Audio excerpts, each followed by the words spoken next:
This morning at approximately 1:30, a marked state police cruiser was on patrol on Route 95 north in Wakefield, approximately in the area of the 57.4 mile marker. At that time, the trooper observed two vehicles stopped in the breakdown lane. They had their hazard lights engaged and actively on. The trooper stopped to assist the motorists that were in the emergency breakdown lane, at which point he observed that the motorists were attempting to refuel their vehicles. There were a number of people outside the vehicles. The trooper again stopped to assist, interacted with the individuals, and then quickly observed that they were clad in what I would describe as tactical or military-style uniforms, BDUs, tactical vests, body-worn cameras. Some had slung long rifles, some had sidearms, pistols, some had a combination of both. The trooper made inquiries as to their driver's license status, asked them to produce relevant firearms licenses, and the individuals indicated that they had neither, or that they did not have them on their person. The trooper, given the situation, there were approximately 8 to 10 of these individuals, requested backup immediately. Backup responded both in the form of MSP backup and local assets that responded to assist the troopers. Further inquiry was conducted with the individuals that had been stopped in the breakdown lane. At some point during this interaction, a number of those individuals alight into the wood line with their firearms. A perimeter was quickly established, both with local assets and MSP assets. I'd like to thank the NEMLEC team that responded, as well as the Massachusetts Stop Police team that responded. A hard perimeter was set. During the course of the morning as this evolved, ultimately two individuals were located in the wood line. One was armed. Those two individuals have been taken into custody and are under arrest and are being processed now. We are currently engaged with the subjects through our hostage negotiation team. We are talking with the subjects, some that are in the woods, some that are still at the vehicles in the breakdown lane where the original interaction occurred. And we are hopeful that we will be able to resolve this peacefully with them. We're committed to a negotiation with them, having a conversation. We're going to utilize time. Time is our ally in this, and we will certainly utilize that. That being said, motorists in the impacted area can expect significant delays as Route 95 northbound and southbound are currently shut down.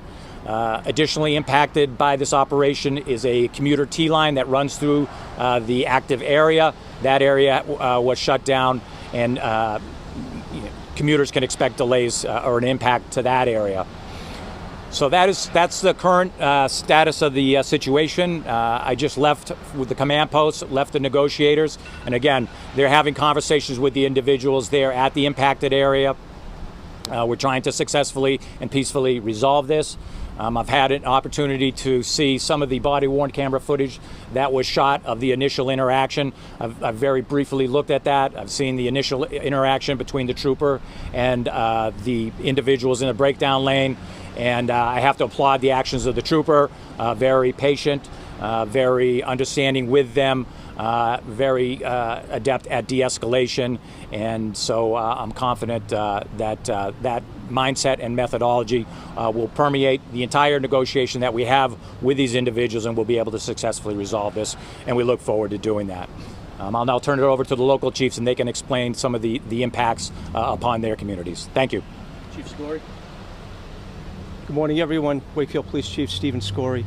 You've heard the details from Colonel Mason on how this incident started. I can fill you in on how the town of Wakefield is being impacted right now. We have a significant perimeter area set up that involves the streets of North Avenue, Parker Road, and Ash Street in Reading. All of those streets are closed. You'll see a heavy police presence there, both Wakefield, Reading police officers, as well as assets from the Northeastern Massachusetts Law Enforcement Council. There are many police officers out there. We have put out a reverse 911 call asking the residents who live in that particular area, asking them to stay inside. I know there is some concern where it's a holiday weekend. Are people allowed to leave the town of Wakefield? They are. We just ask that they avoid that particular area.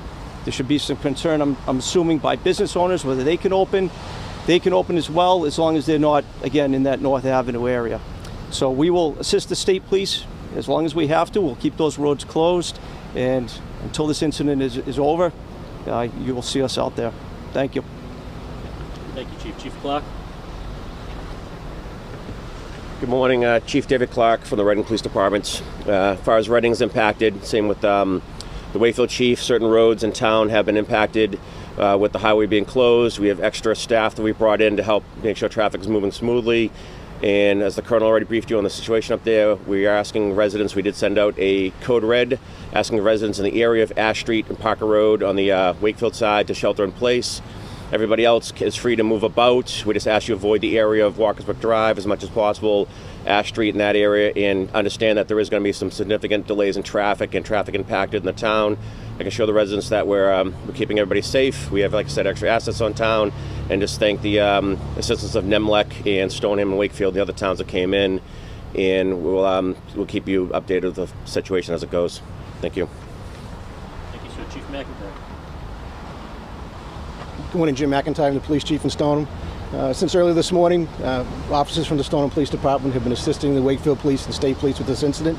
The incident is in Wakefield. It is not impacting Stoneham, except for the on and off ramps to 95 and 128. So there's currently no shelter-in-place order for Stoneham. Residents are free to go about their business and enjoy the holiday weekend as best they can with the rain. Thank you. We'll entertain questions, again, bearing in mind that there'll be many we are not at liberty to answer at this point. So these guys are posting on YouTube and all over social media about how they're not anti-government, they're, trying to be peaceful. What are your thoughts on this? Because clearly they're on the highway, kind of refusing to come to you guys, and they're armed. So with respect to the first point, our negotiators are in contact with the individuals, and the self-professed leader wants it very much known that their ideology is not anti-government. I think the investigation that follows from this interaction will provide us more insight into what their motivation, what their ideology is. But as a quick down and dirty observation, their actions have had a significant impact on the motoring public, particularly given that this is a holiday weekend. What do you know about this Moorish American arms group? Did you have any knowledge of them before today, and what have you learned since? I didn't have any knowledge about this particular specific group. However, the state police, it is not unusual for us to counter people that have sovereign citizen ideologies. I'm not saying that this group does, but we have had those encounters before in the past. We train to those encounters. We very much understand, the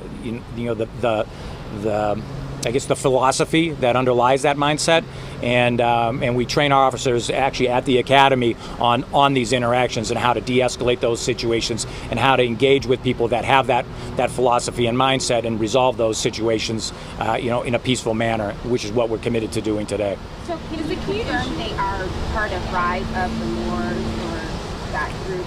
So I can't confirm that they are part of that they're validated members of that. I can only tell you we are aware also of what they're promoting on the social media sites. And so, they identify as they identify is, I guess, the best way for me to put that. Did they indicate why they were wearing military and tactical gear? They indicated in their initial contact with the trooper that they were traveling from Rhode Island to Maine for quote-unquote training. Where were the two who were arrested taken? Which barracks? I'm not going to just disclose where they are now, and that's by design. We're also aware on social media that there have been calls for assistance. Is the main issue here their refusal to provide that information that the trooper asked? The main issue here would be that they're carrying both long guns and handguns on a public way, a interstate in the Commonwealth of Massachusetts. What charges could they face for that? They could face, there is a specific charge for it. Off the top of my head, I think it's like 269-12D. It's been a while. You're not allowed to carry a loaded or unloaded firearm on a public way in Massachusetts. It's an arrestable offense. Just for clarification, there are no hostages involved. As you said, the hostage negotiating team is there. Right. Negotiators would be a better term of art for me. The negotiators are there. There are no hostages. We feel that very confident in our perimeter. We feel confident that we have identified the people we're engaging with. and that is going, that engagement right now I would characterize as productive, and so we are ever hopeful that we'll be able to resolve this peacefully. Was the arrest peaceful, or did they resist in any way, or was it a pretty peaceful arrest? It's my understanding that the arrests were without incident and led to the recovery of one firearm. Last question. And what's the Colonel, I message walked for away the for a people moment, this but if has you been- said this, forgive me. Did they say specifically what their demands are to end this in any way? Are they asking you for anything specific? No, I think that is something the negotiators are talking to them about as we speak, so we're learning more and more as we speak with them. So I'm not aware of any specific demands that they've made that I'm aware of at this point. Is there any danger to What's the public? message for the people? I mean, this has been a crazy morning. Developments unfolding. Are people in danger? Are they not in danger? What should people know? The message, I think, has been communicated through the local chiefs to their communities that they should be comfortable going about their business. They should avoid the affected area. But I think, as generally, the public can be confident that law enforcement is doing their work, that they have the situation well in hand, and we hope to resolve it in a way that will, end peacefully. And that all parties will safely go home at the end of the day. There's no more shelter in place in those towns, Wakefield? No more shelter in place? I think within the actual affected area of operation there is, but for the broader community, but I'll let the chief speak to that. We are requesting that anybody in the affected area continue to shelter in place until the incident is over. Okay, but just in that affected Yeah, area. Reading is asking the same thing, just in that affected area. We're requesting people Nowhere stay in outside that place. affected area. Correct. We don't That's expect correct. anything else outside of here, regardless of what the social media posts have said.